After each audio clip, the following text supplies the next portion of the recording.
வணக்கம் உறவுகள் நண்பர் தமிழ் சொந்தங்களா, நீங்கள் எப்படி இருக்கிறீங்க? நல்லா இருப்பீங்கன்னு நான் நினைக்கிறேன். நானும் அதே போல் தேவனுடைய சுத்த கிருபையால் நல்லா இருக்கிறேன். இன்றைக்கு 6ஆம் மாதம் 4ஆம் தேதி காலையிலேயே ஒவ்வொரு நாளும் 4:50க்கு எங்களுடைய ஜெபவீடு சுவிசேஷ திருச்சபையினர் நாங்கள் உறங்க நினைத்தாலும் தேவனுடைய ராஜ்ய பணிக்காக ஜெபிக்கிறதுக்காக ஒன்லைனில் வந்துடுவார்கள். அப்படியே காலையில் எழும்பி அது ஒரு பெரிய ஒரு ஆசீர்வாதம் தேசங்களுக்காக, அதே மாதிரி விசுவாசிகளுக்காக, அதே மாதிரி உடல்நலம் பாதிக்கப்பட்டு ஜெப விண்ணப்பங்களை ஜெபிக்க சொல்லி கேட்குறவர்களுக்காக, எங்களுடைய தாய் நாடுக்காக, அப்படியே உலகமெங்கிலும் இருக்கிற எல்லா நாடுகளுக்காகவும், இந்த நாட்டில் நடந்து கொண்டிருக்கிற அழிவுகளிலிருந்து மக்கள் எல்லாம் மீட்கப்படும்படியாகவும் 1 மணி நேரம் நாங்கள் ஒன்லைனில் ஜெபம் பண்ணிக்கொண்டே காலம்புரை வேலையிடத்தில் 5:30க்கு தொடங்கிடுவேன்.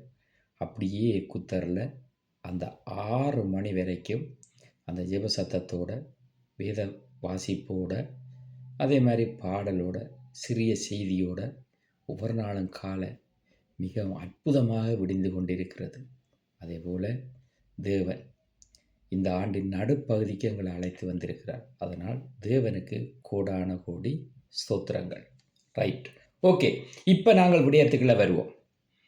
என்னுடைய வன்னி மலைத்துளி யூடியூப் மிகவும் ஒரு நல்லொரு பாதையில் போய்கொண்டிருக்குது. அது பார்வையாளர்களை கூட்டிக் கொண்டே போய்கொண்டிருக்குது. அநேகர் வந்து கொண்டிருக்கிறார்கள், பார்வையிட்டு கொண்டிருக்கிறார்கள். அவர்கள் பெல் பட்டினை அமர்த்துகிறார்களா, சப்ரைஸ் பண்ணுகிறார்களா என்றதை விட பார்வையாளர்கள் பார்த்து கொண்டிருக்கிறார்கள். அதுவே வன்னி மலைத்துளி யூடியூப் கிடைச்ச பெரிய வெற்றி. அதே போல் எனக்கு ஃபேஸ்புக் ஒரு தகவலை பரிமாறி இருக்கிறது. அதை உங்களுடைய பார்வைக்கு வைப்பேன்.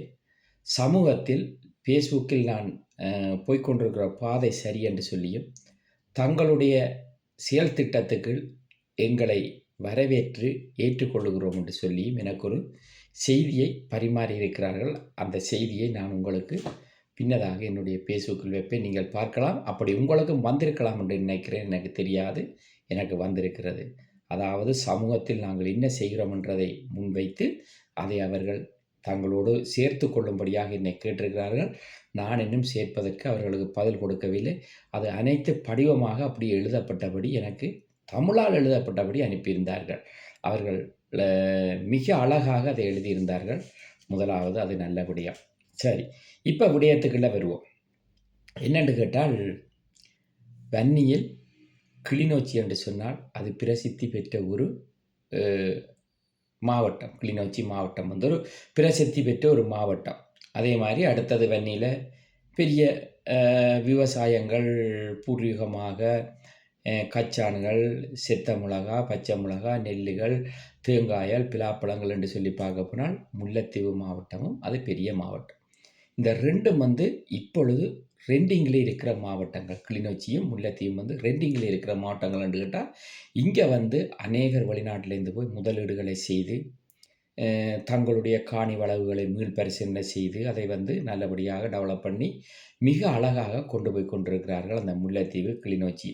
அந்த முல்லைத்தீவுக்குள்ள நானும் கூட தம்பியாக்களுடைய வீட்டு பக்கத்தில் ஒரு சின்ன அதாவது பெரிய அள்ளுகொள்ளை இல்லாமல் அழகான ஒரு இடத்தை வாங்கி, சின்ன ஒரு விடயம் என்ன, அது ஒரு நல்ல ஒரு விடயமாக முடிவு வரைக்குள்ள உங்களுக்கு நீங்கள் யூடியூப்பில் பார்ப்பீர்கள், ஃபேஸ்புக்கில் பார்ப்பீர்கள்.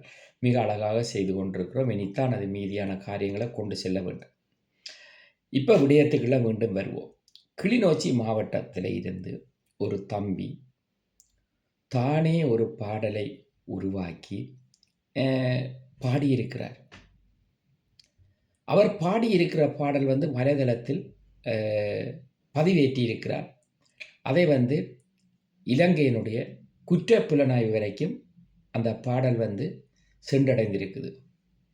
அவர்கள் அதை பார்த்த உடனே அவரை என்ன செய்து விட்டார்கள் என்றால், உடனடியாக அவரை கைது செய்து இன்றைக்கு 6ஆம் மாதம் 4ஆம் தேதி யாழ் மாவட்டத்தில் உள்ள கோட்ஸுக்கு கொண்டு நீதிபதி முன் நிறுத்தி இருந்திருக்கிறார்கள். அவருக்காக வழக்கறிஞர்கள் வாதாடி இருக்கிறார்கள். ஆனால் அந்த வாதாடம் அவர்கள் இன்னும் சரியான ஒரு முடிவை கொடுத்து அவரை விடவில்லை என்று சொல்லி இதுவரையில் வந்த தரவுகள் வலைதளத்தில் சொல்லிக் கொண்டிருக்கிறது. சரி, தம்பி அப்படி ஒரு பாடலை பாடியிருக்கிறார். ஓகே, அதற்கு அரசாங்கத்தின் அதிகாரிகள் என்ன செய்திருக்கிறார்கள் என்று கேட்டால், வலைதளத்தில் வந்ததைத்தான் நான் சொல்லுகிறேன். நான் ஒன்றையும் புதிதாக சொல்லவில்லை. மீண்டும் விடுதலை புலிகளை உருவாக்குவது போல் இந்த பாடல் இருக்கிறது. அதனால் அவரை குற்றப்புலனாய்வு கூப்பிட்டு விசாரணை பண்ணுகிறது என்று சொல்லியிருக்கிறார். உண்டை வடிவாக புரிந்து கொள்ளுங்கள். அது தமிழ் மக்களாக இருந்தாலும் சரி, சிங்கள மக்களாக இருந்தாலும் சரி, இந்த விடுதலை புலிகள் அமைப்பு போராடி அநேகர் மாவீரராய் போய், அநேகர் அங்கவினராய் போய், அநேகர் போராளிகளாக மிக கஷ்ட துன்பங்களை பட்டு வெளியேறி இந்த நாட்டில் வந்து ஒருபடி சோத்தை சாப்பிட்டு கொண்டு தங்களுடைய மனைவி பிள்ளைகளோடு ஏதோ முடிந்தவரை ஏதோ ஒரு வேலையை செய்து கொண்டு வாழ்ந்து கொண்டிருக்கிறார்கள். சிலர் அதைவிட அதிகமாக வேறு வேறு காரியங்களை செய்து வாழ்ந்து கொண்டிருக்கிறார்கள். அவர்கள் சிலர் வந்து உணர்வு ரீதியாக அந்த போராட்டத்துக்கான காரியங்களை முன்னெடுத்து தங்களுக்கென்று சொல்லி ஒன்றை உருவாக்கி கொண்டு அதை பேசிக்கொண்டு ஜனநாயக வழியில் தான் சென்று கொண்டு இருக்கிறார்கள். அப்படி இருக்கும் பொழுது இவர்கள் மீண்டும் வந்து விடுவார்கள் என்று இலங்கை அரசாங்கம் நினைக்குது என்று சொல்லி செய்திகள் தரவுகள் சொல்லுது. அவர்கள் யாரும் வரமாட்டார்கள் ஐயா. இனி காரணம் என்னென்று சொல்லவா? இந்த மண்ணுக்காகவும் இந்த மக்களுக்காகவும் போராடி உயிர் நீத்து அங்கவினம் இழந்து இங்கு வந்து வாழ்ந்து கொண்டிருக்க போராளிகளுக்கு என்ன மதிப்பு மரியாதை அது இந்த மக்கள் கொடுத்திருக்கிறீர்கள் என்று சொல்லுங்க. அவர்களை பற்றி எவ்வளவு கேவலமாக எல்லாம் நீங்கள் ஒருத்தரம் எழுதுகிறீர்கள், பேசுகிறீர்கள். யோசித்து பாருங்க. இந்த போராட்டம் யாருக்காக 30 வருட காலம் போராட்டம் நடந்தது?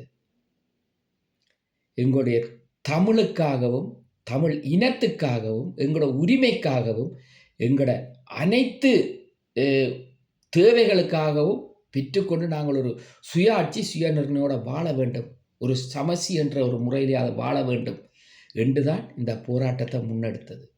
ஆனால் இந்த போராட்டத்துக்கு நீங்கள் போராடி கொண்டு இருக்கும் பொழுது வேறு வேறு திசையில் இருந்தெல்லாம் பல எதிர்ப்புகளை கொடுத்து பல பிரச்சனைகளை கொடுத்து அநேகர் அழிந்து போய்விட்டார்கள்.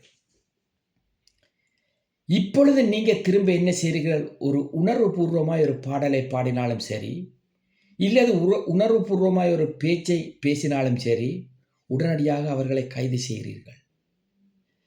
இந்த நாடுகளில் எல்லாம் நாங்கள் வந்து அகதியாக தஞ்சம் கோரும் பொழுது அவர்கள் எங்களை 48 மணித்தியால படிப்பண்டு எங்களை 2 நாள் வைத்து படிப்பித்தவர்கள்.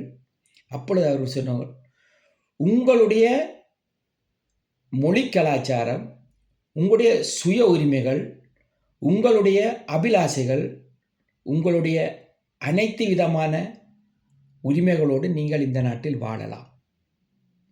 உங்களுக்கு அனைத்து பேச்சுரிமையும் இருக்கிறது. ஆனால் அடுத்தவர்களை இடைஞ்சல் படுத்தக்கூடாது, அடுத்தவர்கள் மேல் கை வைக்கக்கூடாது, அடுத்தவர்கள் வந்து கத்தி கம்புகள் தூக்கி எதுவும் செய்யக்கூடாது. இந்த நாட்டுக்கு எதிரான இந்த செயலை நீங்கள் செய்யாமல் இருந்தால் உங்களை UN நிமித்தமாய் அங்கீகரித்து உங்களுக்கு சகலவித சலுகைகளும் தந்து இந்த நாட்டில் நீங்கள் வாழலாம் என்று சொல்லி நான் 2009 வந்தபோது அந்த 2 நாள் படிப்பில் அவர்கள் சொல்லியிருந்தார்கள். அதை நாங்கள் ஏற்றுக்கொண்டோம். சரிதானே? அப்படி இருக்கும் பொழுது எங்களுடைய நாடு இன்றைக்கு 60 ஆண்டு காலமாக, அதாவது 60 ஆண்டு காலமாக சிறிமாவோ பண்டாரநாயக்கா, JR ஜெயவர்தனா, பிரேமதாசா, சந்திரிகா குமாரதுங்க,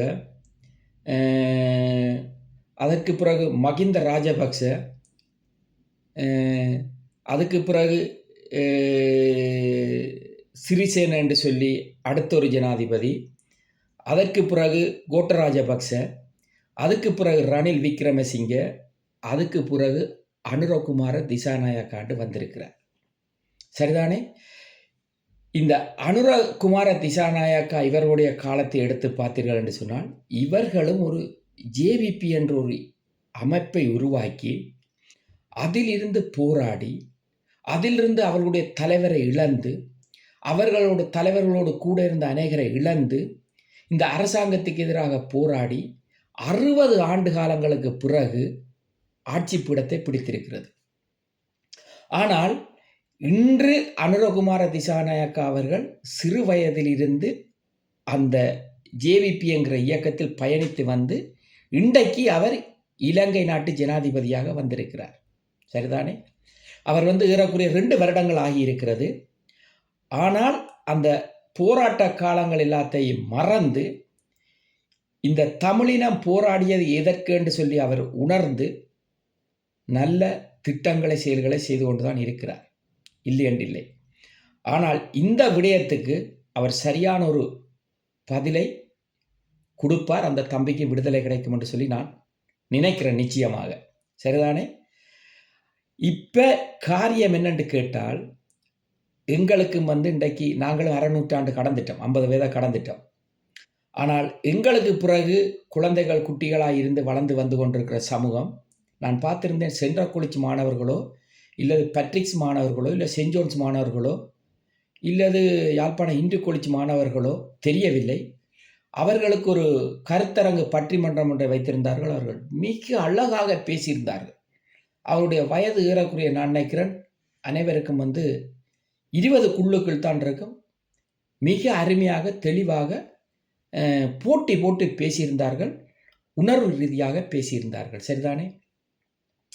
அப்போ இந்த 60 ஆண்டு காலங்களாக ஆண்டு கொண்டிருந்த ஒரு வன்முறையாளர்களை கலைந்து இவர்களுக்கு எதிராக ஒரு இயக்கத்தை உருவாக்கி போராடிய ஜேவிபி என்ற இயக்கம் ஆட்சி பீடத்தை பிடித்திருக்கென்று சொன்னால், ஏறக்குறைய 76ஆம் ஆண்டில் இருந்து 2009 வரைக்கும் போராடி வந்த சமூகம் அழிந்து விட்டது என்று நீங்கள் நினைக்கிறீர்கள். அதற்கு பிறகு இன்றைக்கு 50 ஆண்டுகளை கடந்து விட்டது என்று சொல்லி இந்த ஆண்டில் அவர்கள் கொண்டாடியும் இருக்கிறார்கள். அதே போல நாங்கள் இருக்கிறோமோ இல்லையோ எங்களுக்கு தெரியாது. சந்தோஷமா சொல்லுகிறேன், காலம் கடந்தாண்டாலும் ஒரு நாள் எங்களுடைய நாட்டை, இலங்கையை ஒரு தமிழ் ஜனாதிபதி ஆளுவார் என்று நான் நிச்சயமாக தேவனுக்குள்ள விசுவசிக்கிறேன். அந்த நாள் வரும் பொழுது எங்களுடைய காணொளிகள் எங்கெங்கு இருக்குது என்று சொல்லி பிள்ளைகள் தேடி பார்ப்பார்களோ பார்க்க மாட்டார்களோ எங்களுக்கு தெரியாது. ஆனால் நிச்சயமாக வலைதளத்தில் பதியப்படுகிற இந்த காணொளியும் தவறற்றது என்று சொன்னால் யாராலையும் அகற்ற முடியாது. அதை அகற்ற வேண்டுமா இருந்தால் அந்த யூடியூப்புக்கு பொறுப்பானவர்களுக்கு மெயில் அனுப்பி அவரோடு தொடர்பு கொண்டு அவருக்கு அந்த தகவலை பரிமாற்றித்தான் அதை அகற்றுவார்கள். அதுதான் வலைதளத்தினுடைய நாகரிகமான சட்டம். சரிதானே? இப்படி இருக்கும் பொழுது எனக்கும் பிள்ளைகள் இருக்கிறார்கள், என்னோடு பழகிற நண்பர்கள், அண்ணன் தம்பிகள், என்னுடைய உறவுகள், சொந்த பந்தங்கள் எல்லாத்துக்கும் எங்களுடைய வயதுக்கு உட்பட்ட பிள்ளைகள் எல்லாம் பிராயமாக இருக்கிறார்கள். அவர்கள் ஒரு நாள் அந்த ஆட்சி பீடம் வரும் பொழுது எங்களுக்கு நடந்த பிரச்சனைகள், வன்முறைகளை எல்லாம் அவர்கள் எப்படி கையாள வேண்டும் என்று சொல்லி அவர்கள் கொண்டு நடத்துகிற ஒரு நாளை பரத்தில் இருக்கிறது அவர் நிச்சயமாக கட்டளை கொடுப்பார். அது இன்னும் 50 ஆண்டுகளும் செல்லலாம், இல்லது 100 ஆண்டுகளும் செல்லலாம், அது நமக்கு தெரியாது. ஆனால் இன்றோ ஒரு நாள் ஒரு தமிழ் இலங்கையை பிறந்த ஒரு மகளோ இலங்கை ஜனாதிபதியாக வருவார்கள். அதற்காக நான் தனிப்பட்ட முறையில் தொடர்ந்து ஜெபித்து கொண்டிருக்கிறேன். நான் ஒரு நாளும் வன்முறைகளை கையில் எடுத்ததல்ல. நான் ஒவ்வொரு அரசியல்வாதிகளாக இருந்தாலும் சரி, ஒவ்வொரு தனிநபராக இருந்தாலும் சரி, அவர்கள் மனம் மாற வேண்டும், சமூகத்தில் அங்கீகரிக்கப்பட வேண்டும், அரசியல் நியாயமானதாக இருக்க வேண்டும், நியாயமற்றதாக இருக்கக்கூடாது என்றதான் என்னுடைய வன்னிமலைத்துளி யூடியூப்பினுடைய கருத்து. அதை தவிர எந்த ஒரு வன்முறைகளையும் விதைப்பதாக நாங்கள் நினைப்பதும் இல்லை, அதை நினைக்கவும் கூடாது. ஒரு காரியம் சொல்லுகிறேன். வேதத்தில் ஆபிரகாம் என்று சொல்லி ஆதி தகப்பன் என்று சொல்லி சொல்லப்படுகிறது. அவருக்கு குழந்தை இல்லை. தேவன் சொல்லுகிறார் ஆபிரகாம் இடத்துல 100 வயது வரும்பொழுது ஆபிரகாமுக்கு ஒரு குழந்தையை கொடுத்தார், ஆண் குழந்தையை கொடுத்தார் தேவன். அப்படியாக ஒரு நாள் தேவன் நாங்கள் இல்லாத காலத்திலும் இலங்கை ஒரு தமிழர் ஆள்ற நாள் வரும். அந்த நாள் வரும்பொழுது தமிழராய் இருக்கிற ஜனாதிபதியாக அவர் வரும்பொழுது சிங்கள மக்கள், முஸ்லீம் மக்கள், இந்து மக்கள், கிறிஸ்தவ மக்கள் என்று இல்லாமல் நல்லொரு சமத்துவமான, ஒரு நாகரிகமான, நல்லொரு ஆட்சியை கொடுத்து அந்த நாட்களில் இலங்கை அனைத்தையும் ஒன்று சேர்க்க வேண்டும் என்று சொல்லித்தான் நான் இறைவனிடம் கேட்கிறேன். ஏனென்று கேட்டால் உங்களுக்கு தெரியும், போன வாரத்தில் ஒரு தம்பி இறந்திருக்கிறார். அந்த தம்பி இறந்திருக்கிறார். அந்த குடும்பம் எவ்வளவு வேதனைப்பட்டு கொண்டிருக்கிறது. அவரோடு பழகி வந்த நண்பர்கள் எவ்வளவு துன்பப்பட்டு கொண்டிருக்கிறார்கள். அவர் என்ன செய்த தவறு என்று சொல்லி இன்னும் சரியாக பிரெஞ்சு போலீஸ் சட்டத்தில் இன்னும் அறிக்கை கொடுக்கவில்லை. அவர்கள் கொடுப்பார்கள். இப்படியெல்லாம் நடந்து தமிழர்கள் அங்கங்கே இறந்து கொண்டிருக்கும் பொழுது ஒரு பாடலை பாடிய ஒரு தம்பியை இன்று அரசாங்கம் குற்றப்புலனாய்த்துறை தூக்கி வைத்திருக்கிறார்கள். ஆனால் இந்த போராட்டத்தில் தமிழர்கள் 100 பேர் தமிழர்களாக இருக்கிறார்கள் என்று கேட்டால் 40 பேர் தான் எங்களுடைய போராட்டத்தை அங்கீகரிக்கிறார்கள். 60 பேர் அந்த போராட்டத்துக்கு எதிராக வலைதளத்திலும் சரி எல்லாத்திலையுமே முரண்பாடாக பேசி கொண்டிருக்கிறார்கள். ஒன்றை புரிந்து கொள்ளுங்கள், சிங்கள மக்களை வடிவாக பாருங்கள். ஆளுங்கட்சி எதிர்கட்சி இந்த 2 கட்சியை வைத்துக்கொண்டு அவர்கள் தங்களோட மக்களை காயப்படுத்தாமல் கொண்டு போய் கொண்டிருக்கிறார்கள். ஆனால் ஒரு ஆட்சி மாத்திரம் சிங்கள மக்களை, தென்னிலங்கை மக்களை காயப்படுத்தியது. அந்த மக்கள் ஓட விரட்டி இப்போ அனுரகுமார திசாநாயக்க அவர்களை கொண்டு வந்திருக்கிறார். ஆனால் இது சரி செய்யக்கூடிய ஒரு அரசாங்கம் தான் இருக்கிறது இந்த பிரச்சனையை. காரணம் என்னென்னா, மீண்டும் சொல்லுகிறேன், அவர்களும் உணர்வு ரீதியாக போராடி தங்களுடைய தலைவர்களை இழந்து, தங்களுடைய சக போராளிகளை இழந்து போராடித்தான் இந்த ஆட்சிப்படத்தை அமைத்திருக்கிறார்கள். அவர்களுக்கு எங்களுடைய வலி தெரியும், தமிழர்களுடைய வலி தெரியும். அதுக்கு தகுந்த மாதிரி அந்த தம்பிக்கு விடுதலை கிடைக்கும். அதற்காக அடக்குமுறைகளை தவிர்த்து கொள்ள வேண்டும் என்றதான் என்னுடைய வன்னிமலை துளிச்சுட்டி பிசாறு தனிப்பட்ட கருத்து. இது இப்படியே இலங்கை விடயம் கடந்து செல்லட்டும். இப்போ விடயத்துக்கு வருவோம். 75 ஆண்டு காலங்களாக திமுகவின் கோட்டையாக விளங்கியது இந்தியாவில் தமிழ்நாடு, ராமேஸ்வரம் தொடங்கி சென்னை வரைக்கும், சரிதானே? இப்படி இருந்த கோட்டையை ஒரு சினிமா துறையிலிருந்து வந்து நடிகர் விஜய் அவர்கள் சிஎம் ஆகி இன்றைக்கு மாற்றி அமைத்திருக்கிறார். அதற்கு அநேகர் கொக்கரிக்கிறீர்கள், அநேகர் கூவிக்கொண்டிருக்கிறீர்கள். இது எல்லாம் நாகரிகமற்றது. காரணம் என்ன தெரியுமா? தமிழ்நாட்டில் உள்ள மக்கள் மாற்றத்தை விரும்பி இருக்கிறார்கள். அந்த மாற்றம் இவர் நிமித்தமாகத்தான் நடக்க வேண்டும் என்று இருந்திருக்கிறது. தேவனுடைய சித்தம் அது நிறைவேறி இருக்கிறது. அதே போல நான் தமிழர் கட்சி ஒருங்கிணைப்பாளர் சீமான் அவர்கள் விஜய் அவர்கள் வீடு தேடி சென்ற பொழுது பூக்கத்தை கொடுத்து, அவருடைய கையில் புத்தகத்தை கொடுத்து, இன்னும் நிறைய காரியங்கள் இருக்குது, இதுகளை படித்து அரசியலை நல்லபடியாக செய்யுங்கள் என்று வழி அனுப்பி வைத்ததை பார்க்கும் பொழுது அரசியல் நாகரிகம் இன்னும் தமிழ்நாட்டில் நிலைத்திருக்கிறது என்றதை சொல்லக்கூடியதாக இருக்கிறது. ஆதலால் வலைதளத்தில் நீங்கள், அதாவது நடிகரும் சிஎம்முமாயிருக்கிற விஜய் அவர்களை பற்றி நீங்கள் பேசுவதற்கு முன்பு சற்று யோசியுங்கள். அவரும் ஒரு தமிழர். அவரிடம் 1000 குறைகளை நீங்கள் காணலாம். அவர் ஆட்சிக்கு வந்து இன்னும் 1 மாத காலம் ஆகவில்லை. இன்னும் நீங்கள் பொறுத்திருக்க வேண்டிய நாட்கள் எவ்வளவு என்று கேட்டால் 4 வருடமும் 11 மாதமும் பொறுத்திருக்க வேண்டிய கட்டாயம் எல்லாருக்கும் இருக்கிறது. அவர் முழுமையாக அந்த 5 வருடத்துக்குள் என்னென்ன காரியத்தை செய்து முடிக்கிறார் என்று பார்த்துவிட்டு நீங்களும் சுகபலமாக இந்த பூமியில் தேவன் உங்களை ஜீவ தொகுதியில் வைத்திருந்தால் அதை குறித்து நீங்கள் பேசுங்கள். மற்றது, அவருடைய தனிப்பட்ட விடயத்தை உங்களிடம் சொல்லுகிறேன். நான் ரெஸ்டாரண்டில் வேலை செய்கிறேன். எனக்கு என்ன சாப்பாடு வேணும்னாலும் சாப்பிடலாம், என்னை மன்னித்துக் கொள்ளுங்கள். ஒரு விடை, அவர் சினிமா துறையில் இருக்கிறார். அந்த துறையில் அவருக்கு சகலதும் இலகுவாக கிடைக்கும். அந்த துறையில் சகலதும் அவருக்கு இலகுவாக கிடைக்கும். அது என்ன ஏதென்று சொல்லி தேவனை அறிந்த நான் சொல்ல வேண்டிய அவசியம் இல்லை. அதனால் அதை இலகுவாக பெற்றுக்கொண்டு அவர் கடந்து சென்று கொண்டிருக்கிறார். அதையெல்லாம் நீங்கள் பொது தளத்தில் கொண்டு வந்து, அவருக்கு மனைவி 2 பிள்ளைகள் இருக்கிறார்கள். மனைவிக்கும் தாய் தகப்பன் இருக்கிறார்கள். நடிகர் விஜய் அவர்களுக்கும் தாய் தகப்பன் உறவுகள் இருக்கிறார்கள். அவரும் ஒரு கட்சி ஆளுமைக்குள் வந்திருக்கிறார், சிஎம்மாக இருக்கிறார். அநாகரிகமற்றதை பேசாது நாகரிகமானதுகளை பேசி உங்களுடைய வலைதளங்களில் உங்களுக்கென்று ஒரு பேரை எடுத்துக்கொள்ளுங்கள். அதற்காக தவறானதுகளை எல்லாம் நீங்கள் சரி என்று சொல்லி நான் சொல்லவில்லை. தவறானதுகளை வன்னி மலத்துளி யூடியூப் சார்பில் நானும் தவறென்று தான் சொல்லுவேன்.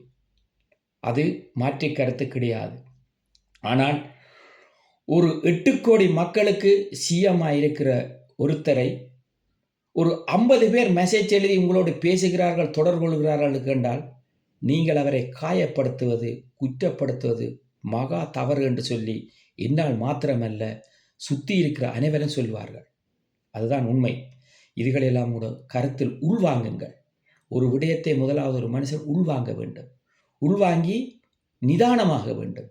பேசும் பொழுது சரியாக எங்களுடைய மைண்டுக்கும் எங்களுடைய மவுத்துக்கும் தொடர்புகள் இருக்கான்னு சொல்லி சற்று வெரிஃபிகேஷன் பண்ணி பார்க்க வேண்டும்.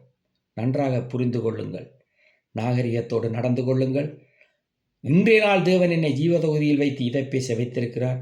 நாளைய நாள் காண தேவனுடைய கரத்தில் தான் இரக்கமும் கிருபையும் இருக்கென்று சொல்லி உங்களிடமிருந்து விடைபெற்றுக் கொள்ளுகிறேன். உங்கள் வன்னி மலைத்துளி யூடியூப் அண்டர். நன்றி, வணக்கம் நண்பர்கள், தமிழ் சொன்னோர்கள் அனைவருக்கும்.